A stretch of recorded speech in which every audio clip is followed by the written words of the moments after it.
One of the most traditional wineries in Australia, certainly in Barossa Valley, is Rockford. And I'm thrilled to be able to sit with Robert O'Callaghan and get the history of Australian Shiraz and specifically how it relates to Barossa Valley. So, Shiraz getting to Australia, give us the goods. Well, we were lucky because in this state because it was settled by free settlers with an eye to commerce, and we live in a Mediterranean climate, and so they had to choose varieties from the old world. But luckily for us, they chose the south of France, and they proved to be very adaptable to the region. They planted the vineyards thrived, and luckily for us, a lot of those old vineyards are still here today.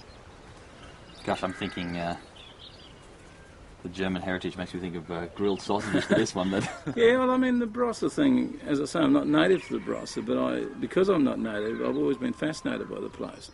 This is the only large European migration into Australia in that early period. Australia was settled by the Irish and the Scots and the English, with the exception of the Barossa, where a large group of Eastern Europeans came as a block, came as an organised community. They brought an entire community with them, and they set up here, and they were self-sufficient within a very short time, and they were organised, and so they very quickly built a really distinctive culture in the new world, and a wine culture. I mean, they were wine drinkers. they liked to drink, so... Lucky for Barossa. Yeah, very lucky for the Barossa. But they brought with them a work ethic and a cultural distinction. It's still influential today, but it's not dominant like it was when I first came here. If you're going to sort of sum up the quintessential flavour of Barossa, which I know is probably not that easy, but what would you say about Barossa Shiraz?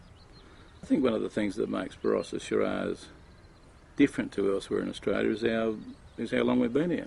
All those things to do with people in a region for a long time, there's kind of not much chance left in it. It's kind of evolved, and what makes old vineyards great is only the great ones survived. If they were no good, they got pulled out. I mean, if they didn't deliver flavour every year, they got axed. So the old vineyards that are left are the best of it. No, because it seems to me, I mean, we talked earlier about modern, and you say no, you're about the most traditional winery, yet there's a modern sort of perception to me in this, and there's a richness and ripeness, but there's purity of fruit that runs right through the middle of this, which I think is fantastic. Yeah, and that's got a bit to do, I think, with the way that we make our wine, because we, all the machinery at Rockford's all at least 100 years old, some of it older. Everything's done by hand-picked, hand-pruned. Everything's soft, so you tend, I think, to be able to capture that really fine fruit. He's never working the fruit. They're never working the fruit that hard. I like to think that.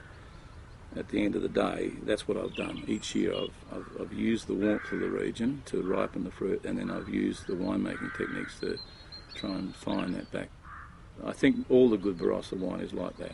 It's in the cold regions, the poorly made wine is green and acidic and thin. In the warmer regions, the poorly made wine's too ripe, it's too jammy, it's a bit cooked. But the well-made wine in a warm region, it has the warmth, but it has a bit of fineness and a bit of elegance about it as well. Well, cheers to Barossa Shiraz, because I tell you what, that. I'm a huge fan. Cheers. Thank you, cheers. That's good. Good, that's bloody delicious.